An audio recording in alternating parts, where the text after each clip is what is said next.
I'm going to have to ask you to leave, snapped Gregory, the manager, his voice sharp as it echoed off the marble floors of the luxury boutique. He pointed toward the doors without a hint of courtesy. You don't belong here, you're making my real customers uncomfortable. Before we go any further, if you believe in dignity over discrimination, hit that subscribe button and tell us where in the world are you watching from. In the middle of the store stood Isabel Vance, her heart pounded but her expression remained calm and composed, her fingers curled around the strap of her leather purse as she looked Gregory directly in the eyes. I have every right to be here, she replied, her voice even unwavering, and I'm not going anywhere. Around them everything fell still. The quiet buzz of shopping came to an abrupt halt. Customers who had been browsing moments before were now frozen in place. Some whispered behind displays, others began recording the moment on their phones, sensing something serious was unfolding. You're disturbing the peace, Gregory continued, his face flushing red with indignation. This place is for serious shoppers, not for people who are just here to look, especially those who clearly can't afford anything. Isabel's jaw tightened, but she didn't break. Is that what you think I am? She asked, her voice low but firm. Just a window shopper? Gregory scoffed, folding his arms across his chest. Look, I don't have time for this. You're wasting my time and everybody else's. Just leave or I'll call the police. Was Gregory right to judge Isabel and demand she leave just because of how she looked? The truth is, Isabel's day had started like any other. She'd gotten up early, brewed her usual cup of coffee, and spent a quiet moment looking out her apartment window as the city moved restlessly below. But this wasn't just another day, it marked something important. Isabel had recently closed the deal to acquire several businesses, including the very luxury retail chain she had once admired from afar. It had taken her years of sacrifice, vision, and relentless work, but she had finally built her empire. Her mind drifted back to childhood memories, standing outside upscale stores with her mom, peeking through glass at glittering things they couldn't afford. Someday, her mother had whispered, "You'll walk in there and have anything you want." That promise had stayed with her, anchoring her drive, and now, decades later, Isabel owned those very stores. She'd chosen to visit one of her locations anonymously, no announcement, no fanfare, just a simple visit to see the store through a customer's eyes. Wearing a plain blouse and slacks, she stepped inside with quiet pride. The marble floors shimmered under chandelier-like glass cases, held elegant handbags and sparkling jewelry. Isabel's gaze landed on one particular handbag, a timeless piece she remembered dreaming about as a girl. She smiled softly, admiring the details, but that piece didn't last long. From across the store, Gregory noticed her almost immediately. His face shifted from vague curiosity to subtle contempt based on her appearance alone. He decided she didn't belong. Isabel didn't notice at first. She was too focused on the merchandise, lost in her memories, but as she moved deeper into the store, she sensed someone following. It was Gregory. He approached with a forced smile. "Good morning," he said, his tone tight and over-polite. "Can I help you find something?" "I'm just browsing, thank you," Isabel answered warmly, turning back to the display. But he didn't leave. His smile faded, his eyes narrowed slightly. "You might want to check out some other stores," he said, lowering his voice into a condescending whisper. "You might find something more in your price range. This boutique is well luxury." Isabel's smile dropped, but she didn't reply. Instead, she moved toward another display, unwilling to let his judgment ruin her visit. Gregory followed. "We get a lot of browsers here," he said, louder now so others could hear. "People who just want to look but don't really intend to buy anything." Isabel stopped slowly. She turned to face him. "Is that what you think I am?" she asked again, voice still quiet but unmistakably direct.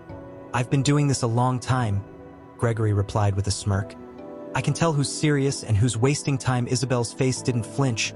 "It's not your job to decide that," she said. Her tone was composed, but there was a cold edge in it that made Gregory hesitate. "If you believe people still face this kind of treatment in stores, hit that subscribe button now, for awareness, for accountability, for justice."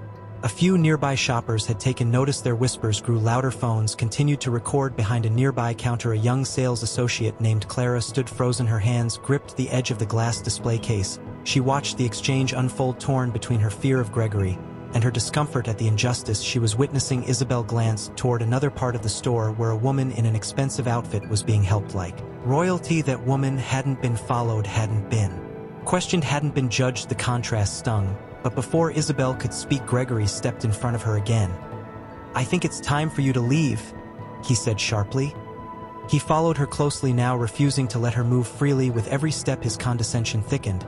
He was determined to push her out without cause. Isabel walked calmly, her eyes gliding across displays of leather and gold, but Gregory cut her off again just as she neared the same handbag she had admired earlier. "I think "We've made it clear," he said loudly. "This section probably not for you. The clearance section in the back might be more your speed." Isabel didn't blink. She tilted her head slightly and said softly, "Is that so? And what exactly makes you think this section isn't for me?" Isabel asked, her voice calm but sharp enough to slice through the tension. For a brief second Gregory's smirk faltered, but then just as quickly he recovered. "Let's just say I've been doing this long enough to know who fits and who doesn't." A ripple passed through the boutique customers who had been watching from a distance now whispered more openly, "Why doesn't she just leave?" One woman muttered under her breath, casting a sideways glance at Isabel, part discomfort, part curiosity. "This is getting awkward." A man murmured, shifting uneasily. Isabel ignored them. Her focus didn't waver. She tried to step around Gregory to continue browsing, but he moved with her, blocking her path again. His stance was firm, deliberate, unmovable. "No loitering allowed," he said sharply. "If you're not buying anything, maybe it's time to move along. What would you do if someone treated you like this? Tell us in the comments, and if you believe stories like this matter, hit that subscribe button and share this video with someone who needs to hear it." Isabel's jaw clenched, but her voice remained composed. "Loitering?" she repeated, eyes narrowing slightly. "Since when does admiring your displays count as loitering?" Gregory crossed his arms, reclaiming his smug tone. "Admiring and purchasing aren't the same thing."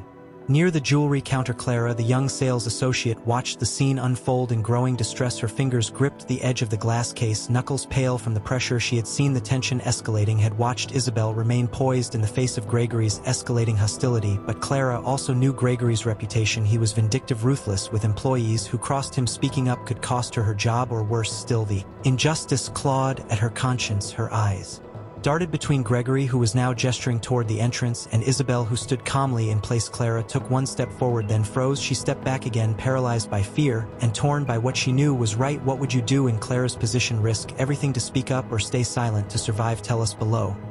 And if you stand for fairness, click that subscribe button now." Gregory's voice sliced through the room. "If you don't leave now," he said with sharp finality, "I'll call the police." Gasps rose from the crowd. Customers began whispering more audibly. Phones were lifted, recordings were running, but Gregory didn't care. He was too focused on forcing Isabel out. "You've wasted enough of my time," he continued, raising his voice. "You're not shopping, you're not welcome here." Just then, someone else in the store had taken notice. Someone not so innocent. A woman in her early 40s, dressed in a crisp cream blouse and tailored slacks, watched the commotion with quiet calculation. Her name was Diana. From the moment she'd entered, she had been greeted warmly, treated like royalty. Her designer bag rested effortlessly on her shoulder, and she moved with the silent entitlement of someone used to getting her way. While Gregory kept his eyes on Isabel, Diana seized the moment. She walked to the jewelry display, her hand hovering over a diamond necklace. She lingered for a beat, then swiftly, smoothly slid it into her purse. She glanced around, movement clean, expression cool. Isabel saw it from the corner of her eye. Her gaze flicked briefly toward Diana. She didn't react, didn't speak, but she saw everything. Diana moved again, this time toward a bracelet. Another item disappeared into her bag with the same graceful efficiency. Gregory, completely unaware, continued his crusade. "If you won't leave," he said coldly, "I'll have no choice but to involve law enforcement." Isabel tilted her head. Her voice, when it came, was calm and unshaken. "Maybe you should." That response caught Gregory off guard. He hesitated, then reached for his phone. "Fine," he snapped. "Let's have the police deal with you."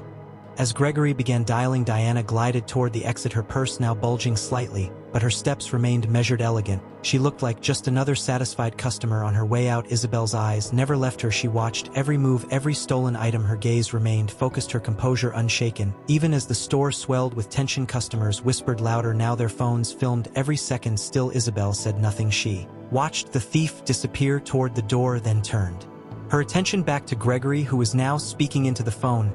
"Yes," Gregory said loud enough for everyone to hear. "I need officers at my store immediately. A woman is causing a disturbance and refusing to leave. I'm concerned she may escalate." He ended the call with a self-satisfied smirk, straightened his posture like a man preparing to be vindicated. "Security will be here soon," he said flatly. "I suggest you cooperate." Isabel didn't respond. She stood there quietly. Her eyes swept the room again, catching the stares, the murmurs, the people recording. The weight of the moment grew heavier. And then the doors at the front of the boutique swung open. 2 uniformed police officers entered, their presence instantly shifting the atmosphere. Conversations stopped, phones remained raised, but mouths closed. Gregory stepped forward with mock confidence. "Officers," he called out, "thank you for coming." He pointed directly at Isabel, this woman has been loitering, he said. She's refused to leave, she's been disruptive, and I believe she may be a threat. She might be a threat, Gregory concluded, motioning toward Isabel, as if presenting evidence. The taller officer, a broad, imposing figure, nodded firmly. We'll handle it, he said. Isabel opened her mouth to respond, but the second officer, a petite woman with a stern jawline and cold eyes, raised a hand, stopping her mid-breath. Ma'am, she said curtly, we're going to need you to leave the premises. Isabel frowned, her calm composure starting to fracture. Excuse me? She asked, her voice laced with disbelief.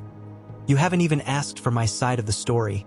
The male officer stepped forward, his tone leaving no space for discussion. We're not here to argue. The store manager has made it clear you're no longer welcome. If you don't leave voluntarily, we'll have to escort you out. Gregory stood behind them, arms crossed, smirk wide and triumphant. As the scene unfolded exactly the way he'd planned, the whispers grew louder among the customers. More phones were lifted, more eyes fixated on Isabel. Clara, the young sales rep, remained frozen behind the counter, her hands white-knuckled on the edge of the display. She could barely breathe. Isabel stood her ground, eyes shifting between the officers and Gregory. You're taking his word, she said calmly, without even asking what really happened here. The female officer's jaw stiffened. We received a call reporting a disturbance. That's why we're here. If you don't comply, we'll have to remove you. The air thickened with tension. Gregory still stood nearby, but the smugness on his face was now tinged with nervous energy. The murmurs around the store had grown bolder. Some customers whispered in disapproval, others simply stared stunned. Diana, the well-dressed customer who had slipped out unnoticed after stealing the jewelry, had been inching toward the exit, confident that all eyes were on Isabel, and not her. If this story has you gripped so far, don't forget to hit that like button and subscribe if you believe in justice and standing up to discrimination. Then it happened. The front doors swung open. Suddenly a sleek black car had pulled up outside, its windows gleaming under the sun. Two sharply dressed men stepped inside, their presence immediately altering the energy in the store behind them. A tall woman in a tailored gray suit entered. She moved with quiet authority, graceful but undeniably powerful. Customers turned to look. The whispering stopped, all eyes locked on the group. Making their way through the store, headed straight for Isabel, they stopped in front of her. One of the men offered a warm smile. Ms. Vance, he said, his voice respectful. Sorry for the delay. Are you ready for the walkthrough? The entire room seemed to freeze. Gregory's face went pale, his mouth opened and closed like he was struggling to breathe. The confident mask he wore all morning slipped entirely. Gasps erupted. Customers now understood exactly who Isabel was. Clara, still behind the counter, lifted a trembling hand to her mouth. Isabel turned to Gregory, her voice clear, her presence now fully commanding.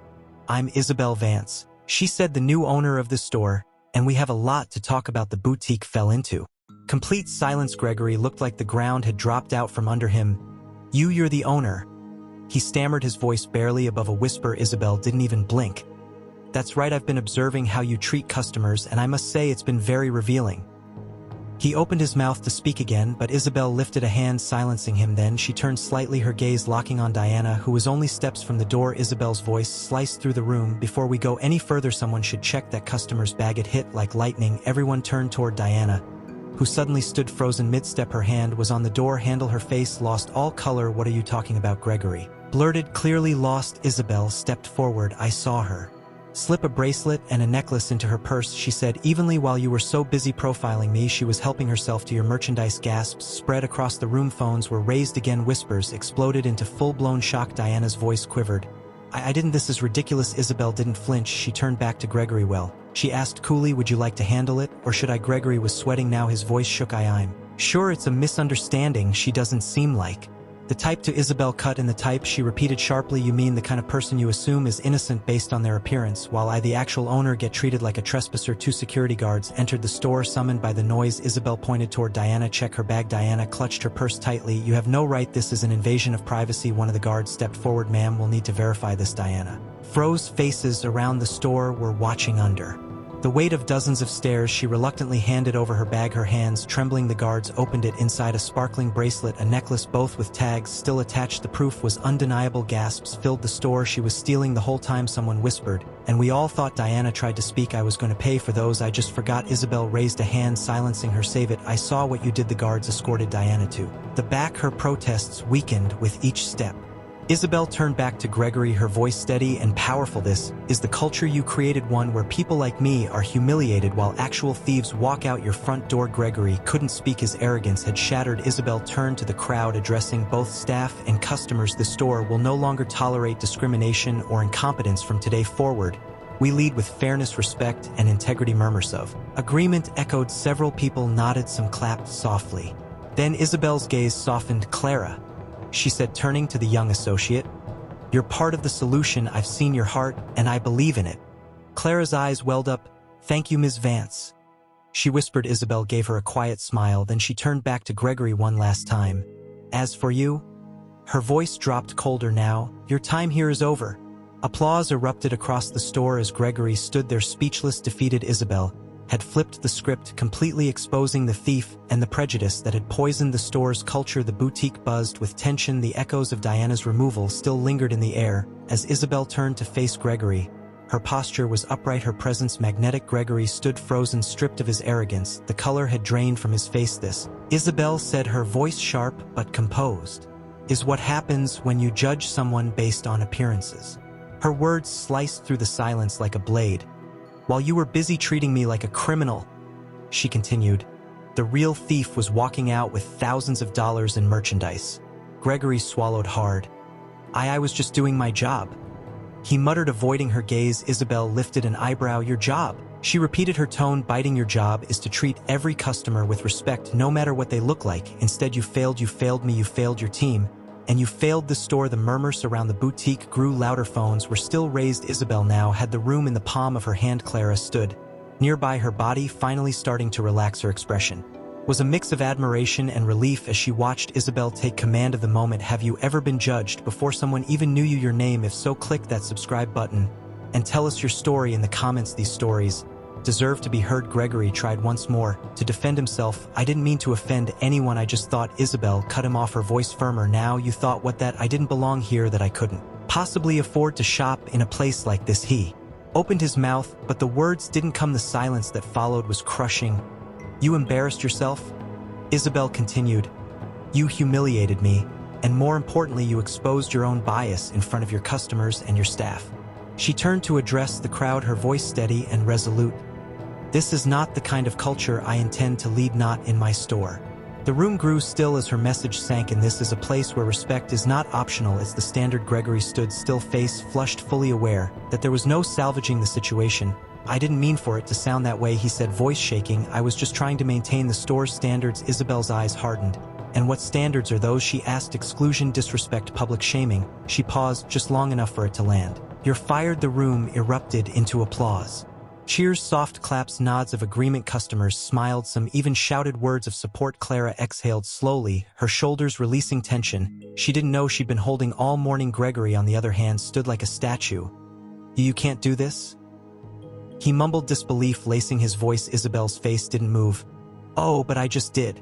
Two security guards entered the boutique once again, responding to the shift in control. They moved toward Gregory. He didn't resist, he just turned and walked toward the exit. Shoulders slumped, a man who had just watched his career disintegrate in front of a crowd.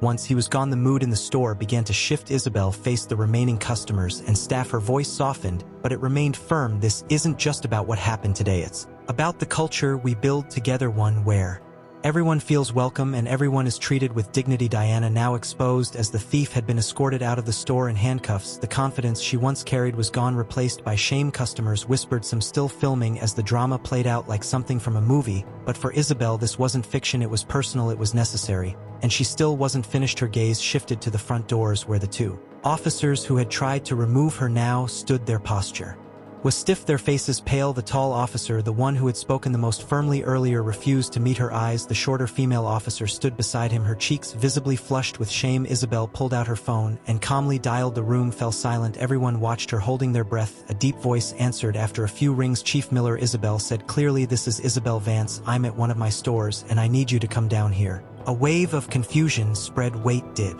she say Chief Miller? Someone whispered. She knows the chief of police. Isabel kept speaking, her tone steady. Two of your officers responded to a call and didn't even bother to hear my side of the story. They were ready to throw me out without cause. I'd like you to handle this personally. The officers exchanged nervous glances. The weight of her words hit them hard. They knew what it meant to be summoned to the chief's office, and they knew Chief Miller didn't tolerate sloppy judgment, or discrimination. Minutes later, a sleek black SUV pulled up outside the boutique. The crowd turned to look as Chief Miller stepped out. He was tall, commanding, and clearly not someone to be trifled with. He entered the store briskly, and the officers instantly stood straighter. He walked straight up to Isabel. "Ms. Vance," he said, his tone respectful and serious. "I came as soon as I could." "What happened?" Isabel gestured toward the two officers. "They responded to a call from a racist manager," she said evenly, "and they never once asked for the truth. They took his word at face value," Isabel said firmly, "and they were ready to throw me out without even asking for my side of the story." Chief Miller's eyes hardened. He turned to the two officers, his voice cold. "Is that true?" The taller officer hesitated. You thought. Chief Miller snapped, cutting him off. His voice rose stern and unforgiving. "Your job is not to assume. Your job is to assess fairly. Did either of you ask Ms. Vance what was happening before acting?" The shorter officer lowered her eyes. Her voice was barely a whisper. "No, sir." Chief Miller didn't blink. "Unacceptable. Both of you. My office tomorrow morning. First thing, we're going to go over this incident in full, and there will be consequences." This both officers nodded, visibly deflated. Their earlier confidence had evaporated. The power had shifted completely. The chief turned back to Isabel, his voice softening. "Ms. Vance, I apologize on behalf of the department. This should never have happened." Isabel gave a gracious nod. "Thank you, Chief. I appreciate how quickly you responded." But her story was only beginning. Within hours, videos of the entire incident flooded social media. Clips of Isabel's calm defiance, both Gregory's collapse under pressure, and Diana's arrest spread like wildfire. Hashtags like #JashJustice served and #Stand with Isabel trended across platforms. Millions watched the footage in awe. "She handled it with such grace," one user commented. "A masterclass in dignity and power," said another. The backlash against Gregory was immediate and brutal. His face was clear in every video. Comments labeled him a symbol of unchecked arrogance and discrimination.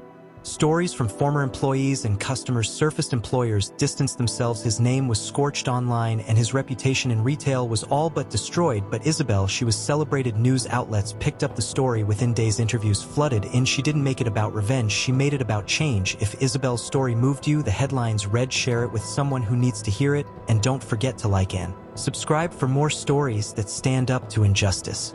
Back at the boutique, the crowd had finally thinned. Diana had been escorted out in handcuffs. Her once polished image completely shattered. The customers, who remained, whispered among themselves, still in awe of what had unfolded. Many clutched their phones, already preparing to share the moment. Isabel changed everything. Isabel stood quietly in the center of the store, calm, in control. The chaos of earlier was over, but her work wasn't. She walked toward the counter where Clara still stood. "Clara," Isabel said warmly, "I saw how much you care about this store and the people who walk through it. That's the kind of leadership we need here." Clara's eyes widened. A tear slipped down her cheek as realization struck. "Ms. Vance," she whispered. Isabel nodded. "You showed empathy, restraint, and courage when everything around you was falling apart. That's exactly what this store needs." Clara's voice trembled. "Are you saying you're the new store manager?" Tears filled Clara's eyes. She covered her mouth, overwhelmed. "Thank you, Ms. Vance. I won't let you down." Isabel smiled softly. "I know you won't." The following day, Isabel called a full staff meeting. The employees gathered in the lounge, exchanging glances filled with uncertainty. The events of the day before still lingered heavy in their minds. Isabel stood before them, poised yet approachable. "Let me begin by saying this," she said. "This store isn't just about products, it's about the experience we create for every person who walks through those doors." Heads nodded slowly. "Luxury," she continued, "isn't just about what you can afford, it's about how you're treated." Clara stood near the front now, radiating a new sense of confidence. "We're implementing new policies," Isabel said, "ones built on fairness, respect, and inclusion. No one should ever feel like they don't belong here." Staff or customer quiet mumbling of agreement spread across the room. "For some of you," Isabel said, "this is a moment to reflect. For others, a chance to start fresh. Either way, this won't be just words on paper. This will be our culture, and it starts with each of you. If you believe inclusivity should be the foundation of every workplace. Hit that like button now. Subscribe for more real stories that inspire change." The story didn't stop within those boutique walls. Isabel's stance became a global conversation. Her interviews circulated widely. In one especially moving sit-down, she faced the camera with poise. "This isn't just about me," she said. "It's about how we see each other. Real luxury isn't about labels, it's about lifting people up, not tearing them down."